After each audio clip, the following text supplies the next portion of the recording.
Dear student of class 10, this is Anu Srivastava. Welcome back to my YouTube channel. Today I am going to discuss with you question number 29 का org. ठीक है, इससे पहले के questions मैं लगवा चुका हूँ, वीडियो अपलोड कर दी हैं, तो आप जाके देख लें प्लेलिस्ट में। देखिए क्वेश्चन क्या कर रहा है। क्वेश्चन है आपके सामने, in the figure below m and n are the centres of the two semi circle, यानी m और n these are the centre of the this semi circle, यानी सेमी सर्कल बने हुए उनके सेंटर दिए m और n। हैविंग रेडियाई 9 सेंटीमीटर, यानी कि ये स्मॉल है तो इसकी 9 सेंटीमीटर रेडियस हो गई, और इसकी दे रखी है 16 सेंटीमीटर रेडियस। ये सेंटीमीटर लिखा हुआ है, ठीक है, ध्यान रखेंगे। क्या कह रहा है question, respectively S T is a common tangent. S T यहाँ पे देखिए ये कॉमन टेंजेंट है, यानी इसको भी टच कर रही है, इसको भी टच कर रही है, ठीक है। आपको फाइंड क्या करना है, आपको फाइंड करना है find the length of P Q, यानी पी क्यू की लेंथ बतानी है। देखिए अगर हम यहाँ से देखें, ये टेंजेंट है और टेंजेंट से ये सेंटर दिया हुआ है, तो इस वाले को मैं ड्रा कर लूँ यहाँ से, ठीक। तो टेंजेंट जो होती है सर्कल में पास करती है, तो सेंटर से वो हमेशा परपेंडिकुलर होती है। इतनी बात समझे, तो यानी कि ये परपेंडिकुलर होगा, ये सेंटर है, ये भी इस तरीके से परपेंडिकुलर होगा। इतनी बात समझे। अब ये तो परपेंडिकुलर हो गया और ये सेंटर है इसका, ठीक। अब हमें चाहिए क्या, यानी कि अगर हम इसको देखें तो ये 90 नहीं बन रहा है, ये एंगल देखें तो ये 90 है, ये 90 है, और ये टेंजेंट बनी हुई है, तो ये 90 होंगे। तो एक ऐसा फिगर बनाया, क्योंकि ये 90 है, और एक लाइन अगर मैं ड्रा कर लूँ इस तरीके से,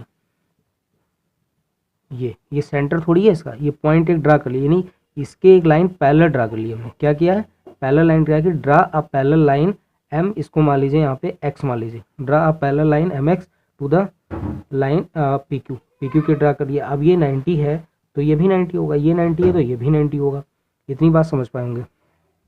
अब देखिए ये 9 है तो ये भी 9 होगा, और ये भी 9 होगा, और ये टोटल ये रेडियस 16 है, तो ये भी तो रेडियस ही है, क्योंकि सर्कल में आप कहीं घूम लें ये सब रेडियस ही है।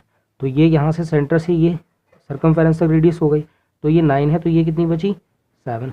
कितनी बात क्लियर, 9 7 16 होता है। यहाँ तक सारी बात समझ गए होंगे।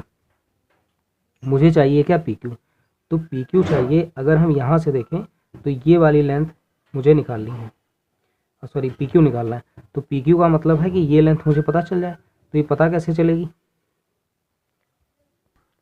देखिए क्या करना है। अब जैसे ये 16 है तो ये भी तो 16 है, ये वाला जो पार्ट है ये 16 हो, क्योंकि रेडियस तो ये भी है और ये 9 है। तो टोटल अगर हम यहाँ से यहाँ तक की डिस्टेंस देखें वो कितनी हो गई, 25 सेंटीमीटर। इतनी बात समझ पा रहे हैं, यानी ये वाली लेंथ हो गई 25। ये वाली साइड अगर मुझे पता चल जाए तो ये दोनों तो पैरेलल हैं, यानी कि ये दोनों इक्वल हो जाएंगी। तो यहाँ से ये 7 है और ये 25 है, तो ये यहाँ पे 90 डिग्री होगा। ये देखिए यहाँ पे ये 90 है तो ये भी क्या होगा, 90 डिग्री। इसके जस्ट अपोजिट हाइपोटेनियस, ये इसको मान लेता हूँ बेस, और ये वाली साइड अदर साइड को निकाल देता हूँ। तो देखिए यहाँ से 25 का स्क्वायर कर लें, -7 का स्क्वायर कर लें, और इज इक्वल टू में मुझे क्या चाहिए, m और x, यानी mx का होल स्क्वायर। तो 25 का स्क्वायर 625, 7 का स्क्वायर 49, तो ये mx का होल स्क्वायर हो गया।